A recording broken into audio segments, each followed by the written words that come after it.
Well, that was the latest direct of Splatoon 3 for the Nintendo Switch. Woo! What did you think? I don't know, guys. Okay, sure, there's new specials. The specials looked cool. There's new fashion. Yay! The modes are the same. They didn't say anything about dedicated servers. They didn't say anything about, well, they're probably not going to say anything about, you two have been ratioed. What is that? Who said that? What do you Who mean? said that? What do you mean that we've been ratioed? Okay, so everything we saw, I expected. Everything we saw was incredibly predictable. I loved Splatoon 1. And I would have liked Splatoon 2 more if the motion controls weren't worse than Splatoon 1 and the servers weren't worse than Splatoon 1, because they were.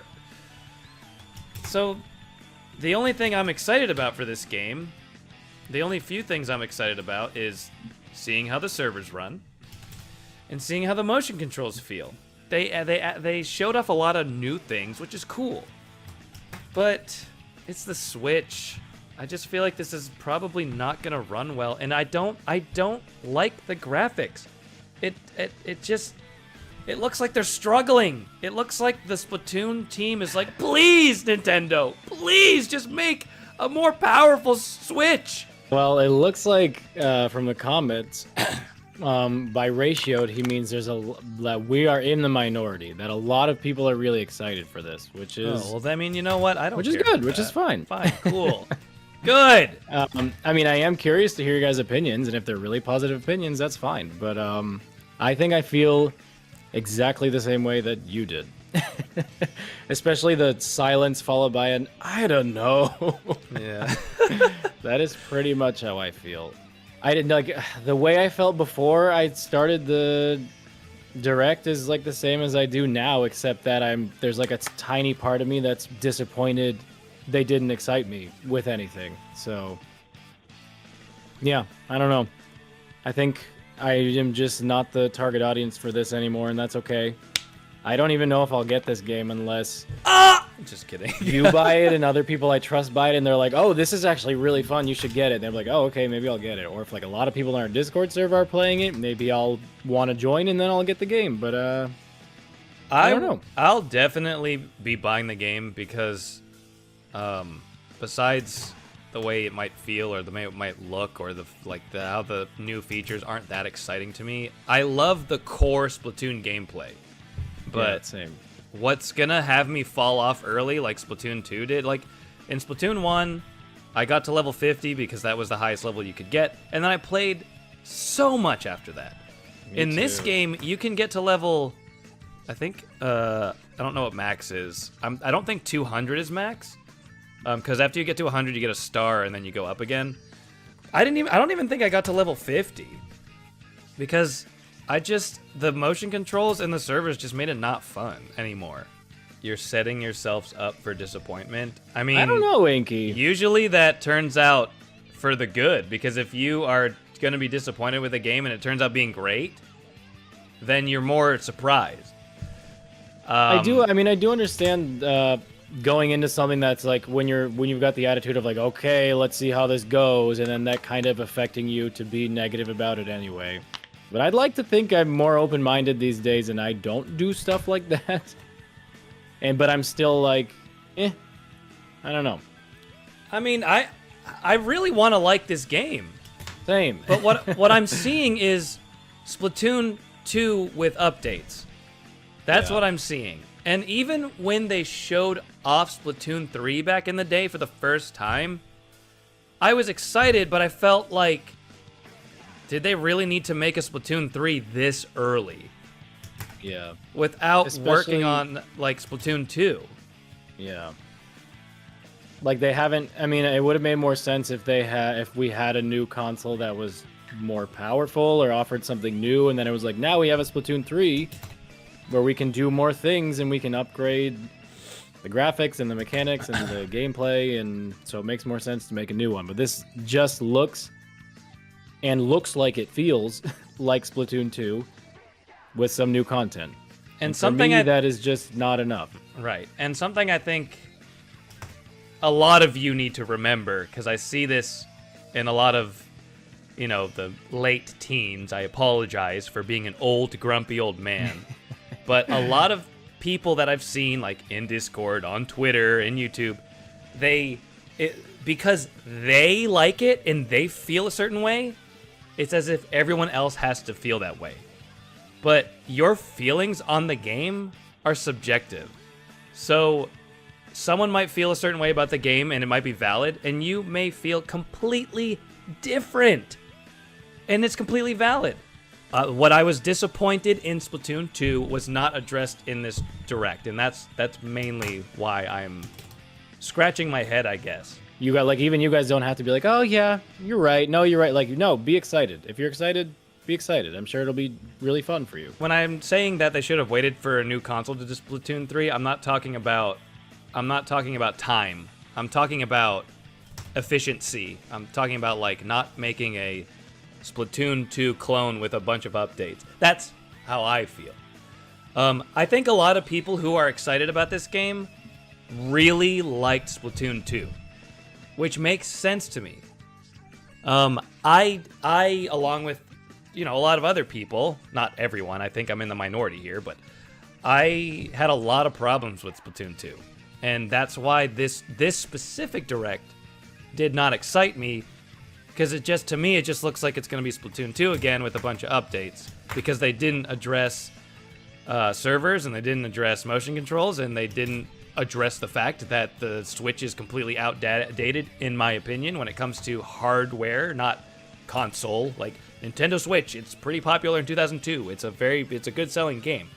But I like hardware that works efficiently to run graphics and gameplay. So you have to sacrifice one or the other when it comes to the Nintendo Switch, and because I have other consoles and a PC that I play, it's hard to come back to the Nintendo Switch when the PS5 and the PC gives me what I'm looking for in video games, if that makes sense. Izzy, and that's what I was saying, Izzy, you don't have to, like, justify why you're excited. If you're excited, you're excited. That's fine. I wish I was in your shoes! I know, I wish I was excited. Do you want to address Josue's question? What did Josue say? Is the problem with the game for y'all the fact that this game isn't good? First off, in that first second, I don't know if the game is good. I haven't played it. Or just that it doesn't meet up to the standards of other modern video games or other platforms.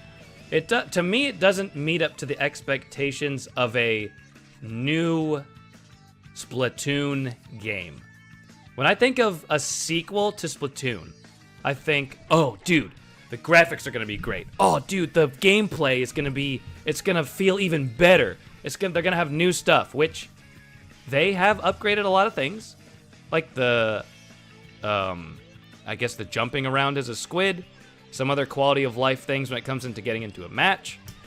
But then things that we normally like I mean, I'm speaking for Andres too. Both of us usually love to see where they go with visuals in sequels of games. And Splatoon can't do that because they're on the Nintendo Switch. So that's kind of a bummer. But more importantly, I think that this game is going to feel like Splatoon 2. I think the servers are going to be crap. And I think the motion controls are still going to have that weird latency that they have.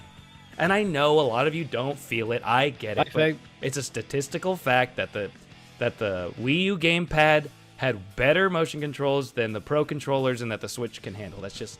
They've done the science already. Did you have anything to say about that? No, I'm just listening and seeing what people are saying. Hopefully that answered your question, Josue. That might have been a little bit of a rant. Angel said, I don't know why they made Fry look like that. Yeah, there's something off about her, and it almost seems mean. I wonder that if they made her look that way next to the other girl. Well, it's not just about... I mean, we've talked about this a million times in the past for anyone who's still around, but obviously graphics don't always have to be the most important thing, and they're more important to some people than others, but I mean, a sequel should still be a step up in a significant way, even if the graphics are not. Like, I feel like there's a lot of examples of good sequels, even probably on Nintendo consoles, where maybe the graphics weren't better, but there were still a lot of other things that were improved, and a lot of new significant things that were added, and it wasn't just like, it didn't just feel like DLC. Yeah. I don't know. Well, another thing, this is an important thing I want to say about the graphics of Splatoon 3 and 2, and a lot of games on the Switch. When I say, and when other people say the graphics are bad, we don't mean that, oh, it's a cartoony game, or, I can see all their polygons. What I'm saying is, you can tell that the creators of Splatoon want to make the game look pretty. But they have to, in some of the things you see, they have to sacrifice resolution. They have to sacrifice shadows just so they can make the game run well. The graphics are bad because the Switch can't run them. So some of the shadows look really blurry, or the resolution isn't there. And then other times they take shadows completely out because the Nintendo can't run at 60 frames if the shadows are there. And so you just get this feeling like, man, they really tried, but the Nintendo Switch can't run it. So it looks like the game's supposed to be pretty, but it's making a lot of sacrifices, and that doesn't make me feel good. Now, that doesn't make me feel good, because that's just how I look at the game. Other people don't care, and that's fine. Does that make sense? Yeah! I hate when games do that. I hate when games have to do that. And there have been a lot of games on the Nintendo Switch. And it's really funny noticing it when the game is also available on another console. Because, like, I'll just name two. Rogue Company and Mortal Kombat 11. These games obviously look really pretty on the PlayStation and PC and Xbox. When you play them on the Switch, they have to sacrifice resolution. They have to sacrifice anti-aliasing. They have to sacrifice lighting. And so the game just looks like it was made on the iPhone 4.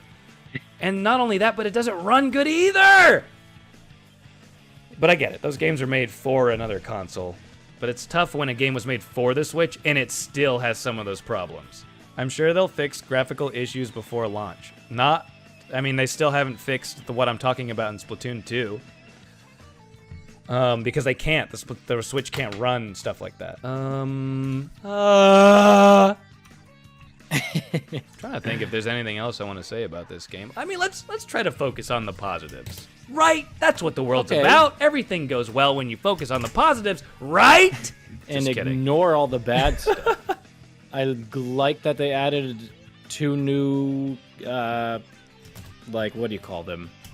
Like, we had Callie and Mari, and then Callie and Marie, and then Off the Hook, and now we have 2 newbies, even if one of them does look interesting. Yeah, they're cool, Just I guess. Try to be positive. What is something that I really liked about this? The fact that you can play in the test area while you're waiting for a game, great. Yeah. They finally did it after 3 games. I'm glad that they added that. That's really important, especially when you're sitting there bored out of your mind. They took away the mini games from Splatoon 1 that you could play while you were waiting for a match. And then in Splatoon 3, now you can wait in the test room and you can see your friends and you can join your friends while they're playing. So that seems like a really good upgrade. They could have added this stuff to Splatoon 2. And I think they would have maybe had more people buy. I mean, I guess they need that dollar, we could add this to Splatoon 2 and make some money. Or we could create Splatoon 3 on the same console and get all the money. Which is a positive for the investors and the developers. That's a positive outlook for them. I'm hoping that they'll address the servers at some point, but I'm not expecting them to. What I think is going to happen because this is what happened with Splatoon 2. Splatoon 2 came out, lots of people played the game, they realized that the servers felt really weird, that lag was really weird, and then the motion controls, oh gosh, I remember the motion controls being so bad the first Splatfest. They did update them, so they are, the motion controls in Splatoon 2 are definitely way better than they were at launch. But they're still not as good as Splatoon 1. What I think is going to happen with this game is the exact same thing is going to happen. Splatoon, we're going to play games, and then all this information about what's the tick rate on the servers, is there lag, is going to come out, and it's the community that's going to say that stuff, and not the developers. It's the community that's going to figure out, oh, the motion controls are still the same as Splatoon 2, and the servers are still the same as Splatoon 2, and then the Nintendo won't say anything about it. They'll just secretly say, oh, I guess we should make Splatoon 4, and they'll give us more money. So interesting to hear that, since I never noticed a single issue with lag and motion controls in Splat 2. Yeah, I mean, there's a lot of people that don't, and I think, I mean, I don't know if you would agree with this, but maybe it's because when you play Splatoon 2, you're just playing to play the game and to have fun. I play a lot of games very competitively, and when you play games very competitively, which I do that because I find it fun. I play games competitively because I find that fun. And so when you play really competitively, you start noticing, tiny things like that. And a bunch of pro players have said the same thing, and a bunch of, casual players have said stuff. And then there have been a large group of people who say, there's no lag. There's none of that. Now, I'm not saying you're one of them because you're saying it nice and kind, but there are some people out there who hear that there's lag in the servers, and they're like, no, there's not! I felt it! I'm the authority on what the game feels like! They definitely tried. I will give them credit for trying. The last update they had to motion controls actually made it feel really good, but it didn't fix the issue entirely. I'm looking forward to playing it. And we're smarter and better than everybody, and our opinion is the opinion to have. So if you're not with it, get with it, losers, or everyone will hate you on TikTok or whatever. Yeah!